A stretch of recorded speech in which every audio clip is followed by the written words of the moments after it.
So you just bought a thermostat. You notice there's a little jumper inside of it between RH and the R terminals. And you're thinking to yourself, do I leave it in there? Do I take it out? What is this for? Well, my name's Mike. I'm an HVAC mechanic. And today I'm going to solve that problem for you. I'm going to explain to you when you need to leave that jumper in there, when you absolutely have to take it out, and when it doesn't matter. It's not going to make a difference. So let's go to it. So what I'm going to do here is I'm going to give you an example of different wiring configurations for different types of systems in which you would need to have that jumper in there or take it out. What you have here is your typical wiring arrangement for a forced air furnace with an A coil sitting on top as part of your air conditioning system. So what that does is that basically your air conditioning system is using the blower from the furnace as kind of like an air handler, and it's a combined system. So in that situation, you would have to leave that jumper in there because your furnace is sending 24 volts up to this thermostat.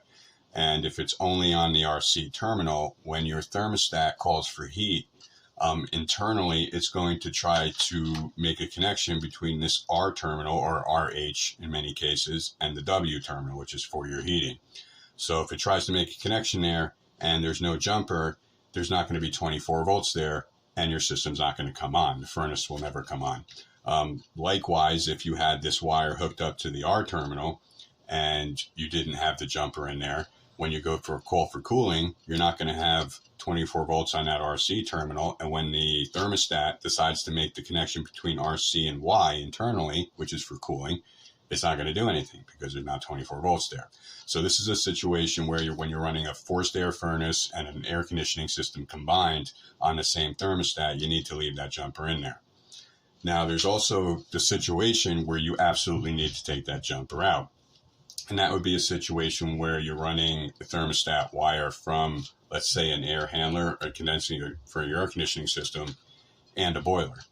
All right, so I'm going to rewire this a little bit so we can have our AC and boiler arrangement.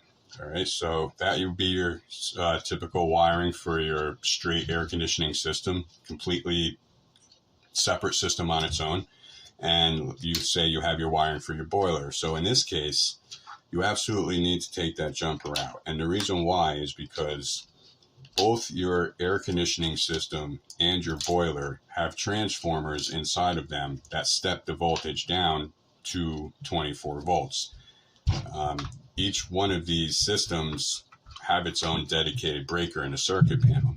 So basically, if you left that jumper in there, what you're doing is you're kind of crossing over two separate circuits. Now, it's not going to be drastic. It's not going to be like a big explosion or anything, but you're definitely popping some fuses and so forth. Or you may even fry your thermostat. That's even more likely. So you definitely have to take that jumper out because now what we have are dedicated 24 volt wires for each one of these terminals. So we don't need the jumper like we did before. So that's a situation where you definitely need to take it out. The only thing left is the situation where it doesn't matter. If you're just running cooling or just heating and you're not doing both, or you're not doing a combination of both, it doesn't matter. You can leave it in there and take it out. It's not going to make a difference.